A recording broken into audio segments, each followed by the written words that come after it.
बिस्मिल्लाहिर्रहमानिर्रहीम। अस्सलाम वालेकुम दोस्तों, मैं हूं आमिर खान और मैं आप सब दोस्तों को अपने यूट्यूब चैनल एजुकेशन वर्ल्ड में वेलकम करता हूं। आज जो मेरा सेशन है वो है Y currency pairs in forex market. Forex market में करेंसी पेयर्स में क्यों होते हैं। लास्ट वीडियो में हमने बात की थी ब्रोकर सिलेक्शन पर कि हमें कौन सा ब्रोकर सेलेक्ट करना चाहिए जो हमारे लिए बेस्ट हो। इस वीडियो में हम बात करेंगे करेंसी पेयर्स पर। इस वीडियो को देखने के बाद आप सब दोस्त बहुत अच्छी तरह से जान जाएंगे करेंसी पेयर्स के बारे में। आप सब दोस्तों को पता है कि हर मुल्क की अपनी एक अलग करेंसी होती है और हर एक करेंसी का अपना एक कोड वर्ड होता है जो 3 लेटर्स पर मुश्तमिल होता है। उस कोड वर्ड के जो फर्स्ट और सेकंड जो लेटर्स होते हैं वो उस कंट्री को जाहिर करते हैं, जबकि वो तीसरा लेटर उस कंट्री की करेंसी को जाहिर करता है।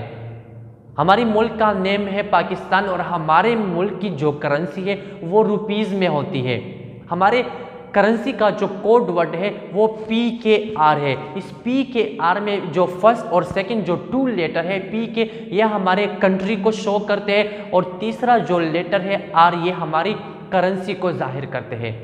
इसी तरह अगर देख लिया जाए तो अमेरिका की जो करेंसी है वो डॉलर्स में होती है और उसकी करेंसी का जो कोड वर्ड है वो USD है। इस USD में जो फर्स्ट और सेकंड जो लेटर है USD, ये उसकी कंट्री को जाहिर करता है, जबकि तीसरा लेटर उसकी करेंसी को जाहिर करता है।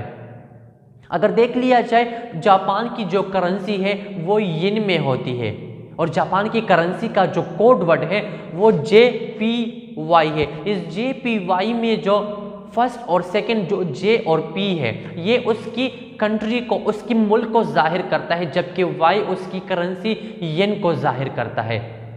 उम्मीद करता हूं आप सब दोस्तों को फॉरेक्स मार्केट में करेंसी का जो कोड वर्ड है वो समझ में आया होगा। अब हम मज़ीद इस पर डिटेल से बात करते हैं।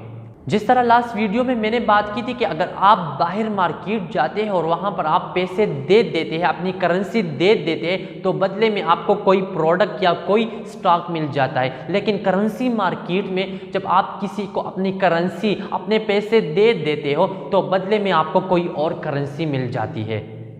फॉर एग्जाम्पल, अगर आपको कोई कहे कि आज मैंने $100 खरीद लिए, तो आप सब दोस्त ये सोच ले क्या इसका ये सेंटेंस पूरा हुआ। एक बार आप सब दोस्त फिर सोच ले क्या इसका ये सेंटेंस पूरा हुआ कि नहीं। जो दोस्त ये सोच रहे हैं कि इसका ये सेंटेंस पूरा नहीं है तो वो टेक केयर रहे हैं, क्योंकि करेंसी मार्केट में अगर आपको कोई कहे कि मैंने $100 खरीद लिए या बेच डाले तो आपको दूसरे करेंसी का जिक्र करना ही पड़ेगा, क्योंकि यहाँ पर आपने अपनी करेंसी दूसरी करेंसी के साथ एक्सचेंज की है। इसी तरह जब आप किसी स्टोर वाले के पास जाते हैं, आप वहाँ पर पैसे दे देते हैं, आप वहाँ पर करेंसी दे देते हैं, बदले में आपको चीनी चावल मिल जाता है, तो आपने वहाँ पर क्या किया, आपने वहाँ पर अपनी करेंसी को चीनी और चावल के साथ एक्सचेंज किया। करेंसी मार्केट में जब आप किसी को करेंसी दे देते हो तो बदले में आपको कोई चावल या चीनी नहीं, बल्कि बदले में आपको करेंसी दिया जाता है। इसी तरह करेंसी मार्केट में या फॉरेक्स मार्केट में आप अपनी करेंसी को अमेरिकन करेंसी के साथ या अमेरिकन करेंसी को जापानी करेंसी के साथ पेयर्स कर सकते हो। इसी तरह फॉरेक्स मार्केट में या करेंसी मार्केट में करेंसी पेयर्स में होते हैं। अब करेंसी मार्केट में एक बेस करेंसी होती है और एक कोड करेंसी होती है। बेस करेंसी को लिया जाता है अगेंस्ट कोड करेंसी। अब हम पहले बात करते हैं कि बेस करेंसी कौन सी है और कोड करेंसी कौन सी है। USD और JPY, अमेरिकन डॉलर और जापानी करेंसी, ये एक जोड़ा बन गया।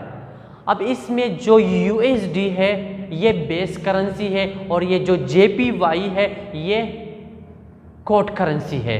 अब यहाँ पर आप इस जोड़े को, इस पेयर्स को बाय कर लेते हो, ख़रीद लेते हो, तो यहाँ पर आप बेस करेंसी USD को ख़रीद लेते हो, बदले में कोड करेंसी JPY दे के। अगर आप इस जोड़े को, इस पेयर्स को सेल करते हो तो आप यहाँ पर बेस करेंसी यूएसडी को सेल कर लेते हो, बदले में आप कोट करेंसी जेपीवाई खरीद लेते हो। इसलिए फॉरेक्स मार्केट में करेंसी पेयर्स में होती है। आप अपनी करेंसी किसी और करेंसी के साथ एक्सचेंज कर लेते हो। अगर वीडियो अच्छी लगी हो तो अपने दुआओं में ज़रूर याद रखें, और अगर मेरे इस चैनल पर नए हैं तो मेरे इस चैनल को भी सब्सक्राइब करें। Thank you so much.